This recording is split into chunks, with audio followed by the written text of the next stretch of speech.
E aí, galera, e aí, como é que vocês estão? Espero que todos estejam bem, tá? Vamos começar hoje com classificação, tá? Os dois grupos de angiosperma, né? É uma característica bem interessante. Vamos falar também de fruto, tá? Então,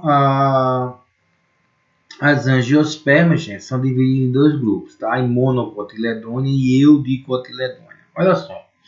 As monocotiledôneas é um grupo válido, é um grupo monofilético. As eudicotiledôneas não está bem definido ainda não, tá certo? Mas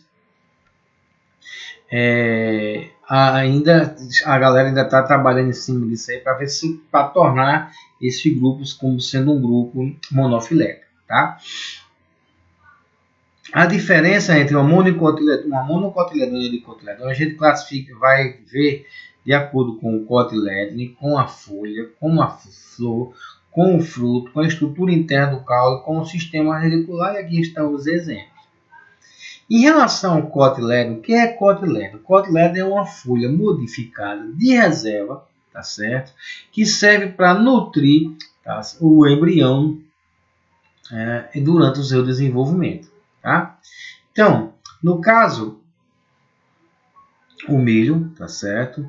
O cotiledone é só essa partezinha aqui, ó, que é a parte de amido, de endosperma.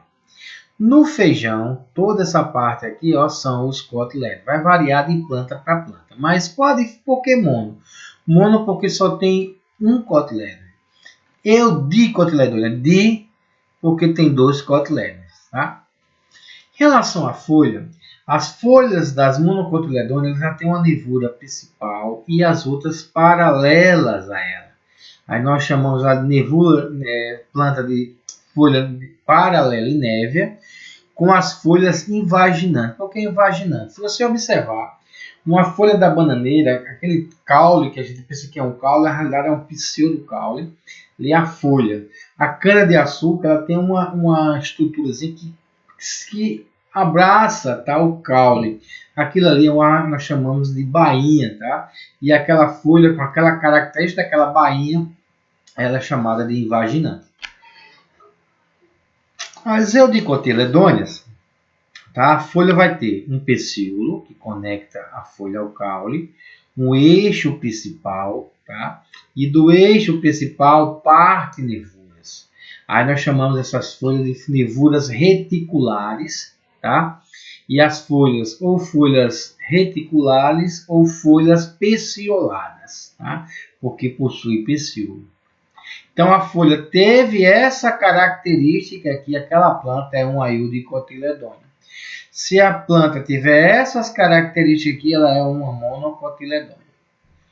Outra estrutura que dá para identificar, para diferenciar uma mono de uma eudicotiledônia, são as flores. As flores, galera, das monocotiledôneas, ou ela tem 3 peças florais, as 3 pétalas, ou seus múltiplos, tá? No caso aqui vai ter quanto? Vai ter 5. Nas eudicotiledônia vai ter ou 4 ou 5. No caso aqui, ó, 1, 2, 3, 4, 5 pétalas, 1, 2, 3, 4, 5 sépalas, tá? Então ela tem constituindo de 5 peças ou 4 ou seus múltiplos, tá? Aí nós chamamos de flores tetrâmeras ou pentâmeras, respectivamente. As flores das monocotiledôneas são todas trímeras, tá? Ou múltiplos, ok? Com relação ao fruto, se você cortar um fruto, tá certo? Ao meio, se ele tiver 3 lojas, ou seja, 3 locais onde tem sementes, nós chamamos o múltiplo de 3 é uma monocotiledônia. Quando tem 2 ou 5 ou seu múltiplo, tá? Aí são eudicotiledôneas. Se você pegar uma goiaba, galera, presta atenção, uma goiaba, se você cortar a goiaba ao meio, você vai ver 5, tá? 5 estruturas onde vai cavidadezinha, onde vai estar, tá? As sementes, ou 5 grupos de sementes, tá? Com relação ao caule, a estrutura interna do caule, tá? Na monocotiledônia, os vasos, o xilema e o floema, todos são todos espalhados por todo o caule. Não tem uma organização, tá certo? Nas eudicotiledôneas, sim, tem uma organização. Tá? O xilema para fora e floema para fora e xilema para dentro. Então, de forma organizada, disposta em torno de um cilindro central. Tá? Nas monocotiledôneas, não. Já o sistema radicular raiz, a raiz da monocotiledônea não fica evidente o eixo principal, a raiz principal. Por isso que é chamada de fasciculada ou encabeleira. Tá?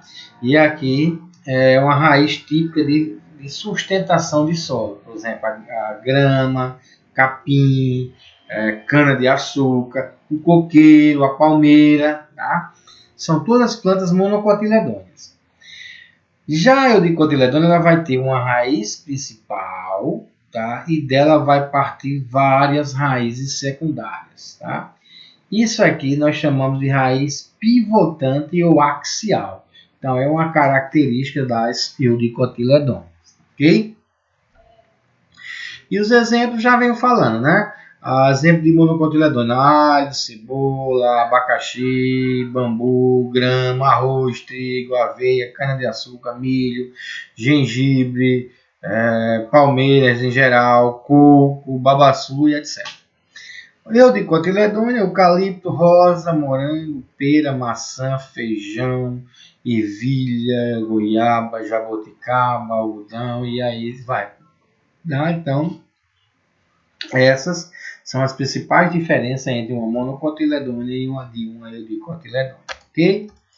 Então, agora vamos falar sobre a polinização. O que é a polinização? Polinização é o transporte de grão de pólen de uma flor para outra, ou até mesmo na mesma flor, mas o conceito mesmo é o transporte do grão de pólen da antera de uma flor para o estigma de outra flor. Essa polinização, gente, é formada por muitos, tá?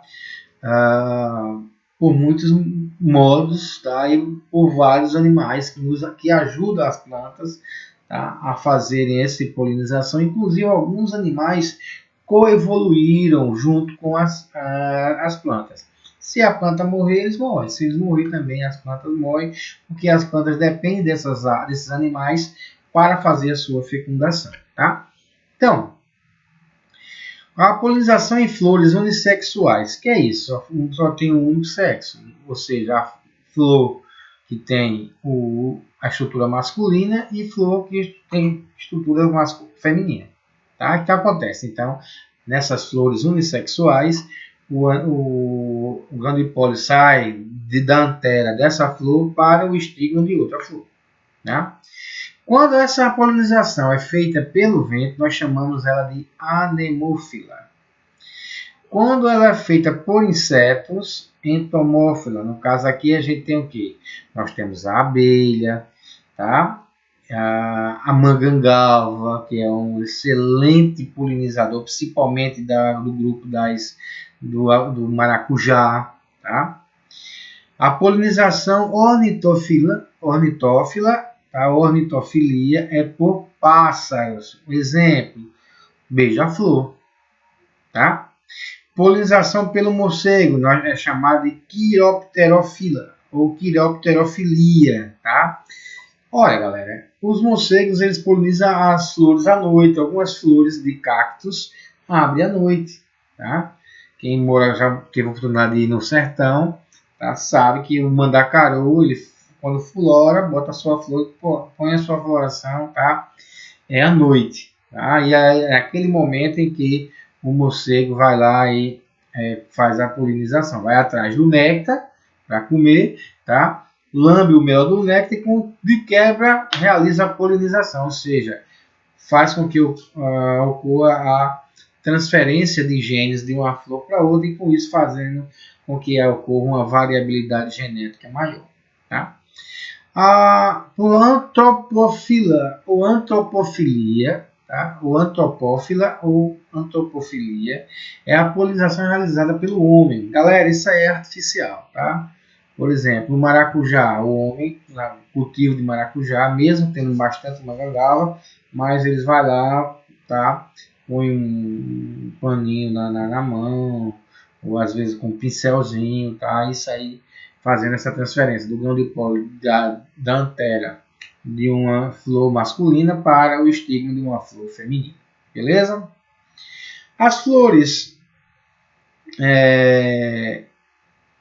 unissexuadas, eita, tá repetido aí, tá? Ou seja, as plantas que possuem, tá? Os dois na mesma flor, tanto a antera quanto o estigma, pode ocorrer, tá certo? A polinização direta, mas isso é muito raro, tá? Em algumas plantas, tá certo? Porque isso não promove a variabilidade genética. Beleza? Fruto. O que é o fruto? Né? O fruto nada mais nada menos do que o ovário desenvolvido. Tá? Qual a função do fruto? Proteger as sementes. Né? O fruto ele é formado pelo epicarpo, que é a casca. No caso aqui nós estamos analisando um abacate. Aquela parte carnosa que nós comemos do abacate é o mesocarpo. E aqui ó, tem uma cascazinha fininha que é chamada de endocarpo. O endocarpo, mesocarpo e epicarpo formam o que nós chamamos de pericarpo. Esse pericarpo nas plantas, no fruto, pode ser pericarpo carnoso, nos frutos carnosos, ou seja, que é suculenta, ou pericarpo desidratado, tá? Em plantas que possuem frutos secos, tá? Que daqui a pouco eu vou mostrar para vocês. Tá? E aqui nós temos a semente, tá? A mesma coisa a laranja, tá? Aquela parte da casquinha aqui, quando a gente descasca, solta um líquidozinho que arde os nossos olhos, é o epicarpo. Aquela parte branquinha é o mesocarpo e a parte que não está o suco é o endocarpo. Tudo isso constitui o que? O pericarpo, tá? Que vai estar protegendo as sementes. Beleza? Preste atenção nessa sequência aí, tá certo?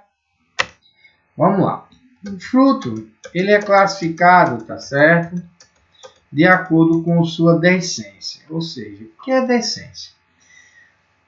O fruto, quando ele está maduro, alguns frutos se abrem, que é para jogar, lançar fora, tá? A semente, outros não, tá? Então, os frutos chamados de dehiscentes são aqueles que se abrem para liberar a semente. Por exemplo, o feijão, a soja, a ervilha, a cápsula de algodão. Se alguém tiver a oportunidade de ficar próximo a um pé de pau-brasil, tá? Né? Porque está com as vagezinhas todas madurinhas, entre 10 e 2 da tarde, você vai ver que ela explode, pá, né? E libera as sementes. Aí na região do Parque Solon Lucena, os pés de ipês, flora, quando vem amarelinho, bem bonitinho. Depois vem umas vagens grandes.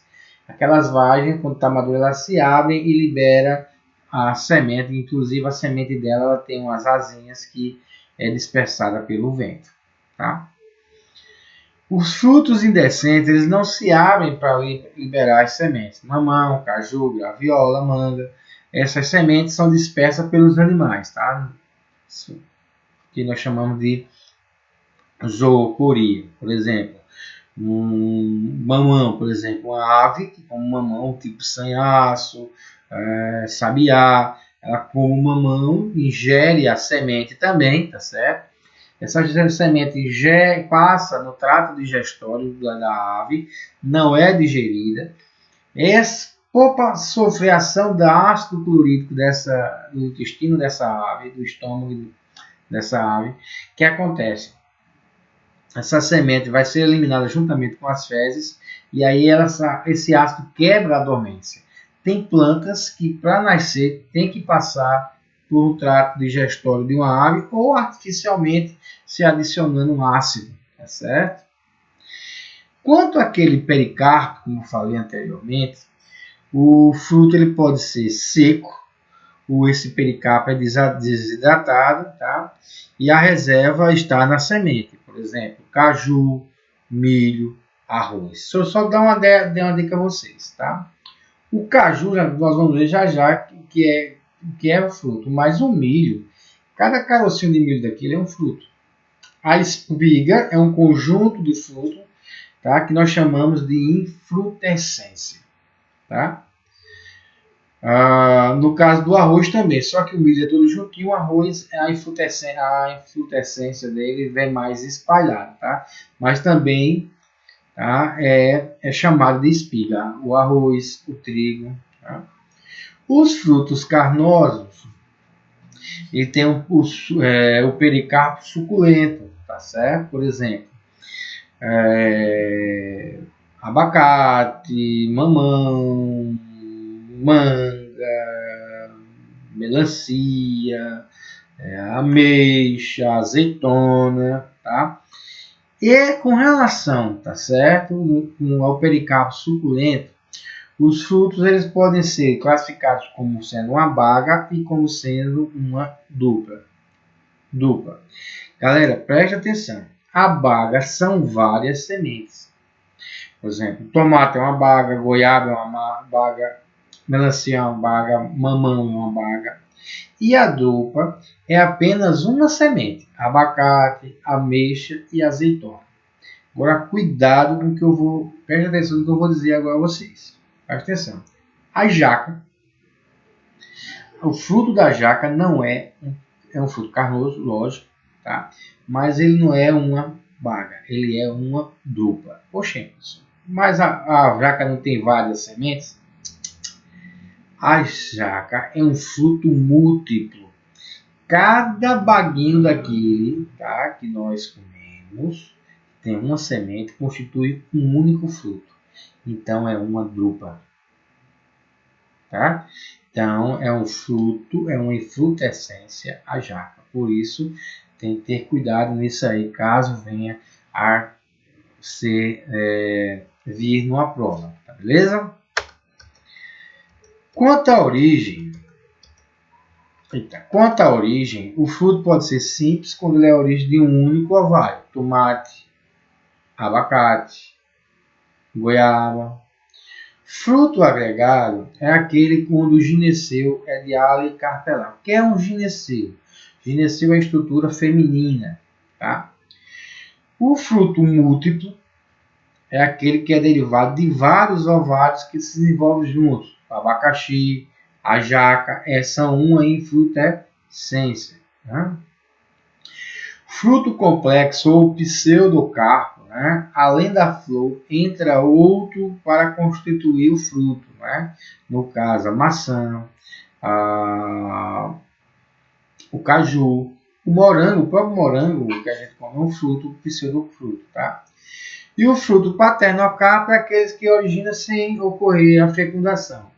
Banana, tá? E a laranja. A banana, aqueles pontinhos que vem dentro da banana não são sementes. Eles são óvulos que não foram fecundados. Quando a flor da banana abre, tá? O ovário já amadureceu. Então, para se ter semente, a gente tem que tirar a primeira capinha do coração, né? Que nós chamamos, ou mangará, ou coração. Tiramos a capinha antes da flor abrir. O que acontece? Quando fizemos e fazemos a polinização, aí conseguimos ter, tá certo, banana com semente, mas isso é só artificialmente. Na natureza, existem algumas bananas que ainda têm a semente. Geralmente a semente da banana é tamanho de uma ervilha. Tá? Beleza? Bom, aí aqui eu vou mostrar para vocês o caso dos pseudofrutos. O caju é um pseudofruto, o morango é um pseudofruto, a maçã é um pseudofruto. Aqui o abacaxi é um pseudofruto múltiplo, então é frutescência. Tá? Então vamos lá para o caju. Na realidade, o caju, a fruto do caju, ele é um fruto seco, que é a castanha. Essa parte aqui, tá certo? É uma drupa, né?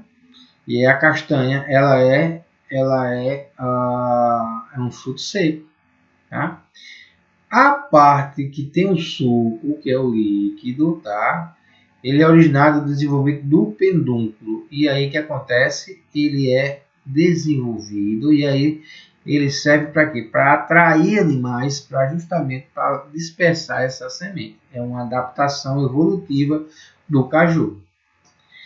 O morango, tá? Olha aqui uma inflorescência de ale carpelar, como falei quase da agora. Tá? Por que de ale carpelar? Porque tem várias estruturas, e ó, estruturas flores masculinas, tá? Anteras e vários gineceus. Tá? E esses gineceus que vai dar origem aos frutos secos, ó, que é um tipo aquênio. Tá? Veja aí, cada pontinho desse do morango é um fruto. E essa parte comestível do morango é o receptáculo floral que desenvolveu. Tá? E aí é também uma forma de dispersar as sementes. A maçã, galera, se você tiver maçã em casa, que é mais fácil, você parta ao meio. Ao partir ao meio, você vai ver que tem as sementes e vai ter uma coisinha meio esverdeada por aqui assim. Ó. Isso aqui é o fruto. Essa parte que desenvolveu, que a gente come, tá certo? A parte comestível é oriunda do receptáculo floral. Tá? Então é um falso fruto. Portanto, o falso fruto é aquela estrutura comestível que não é oriunda do desenvolvimento do ovário da planta. Tá? Então, no caso da maçã, receptáculo, no caso do caju, pedúnculo, no caso do morango também, o receptáculo floral. No abacaxi, tá certo? Na realidade, o abacaxi não é nem um pseudofruto, tá, galera? É um fruto múltiplo. Alguns é uma infrutescência. Mas vamos lá. O que acontece? Cada pontinho desse aqui, ó, do abacaxi, cada pontinho desse, que se a gente não tirar, nós cortamos a língua, aquilo ali é um fruto. Constitui um frutozinho. Se observarmos aqui, ó, aqui é uma flor, aqui é outra flor, aqui é outra flor. Isso aqui é uma inflorescência de abacaxi. Quando ocorre a fecundação, ele vai crescendo, tá? E aqueles pontinhos lá dentro, se você observar, tem umas sementinhas, tá? Que são as sementes do abacaxi. Beleza? E aí, com isso, nós concluímos esse conteúdo, tá? Espero que vocês tenham compreendido, tá? Deus abençoe a vocês, uma boa semana. Até para a semana, se Deus permitir.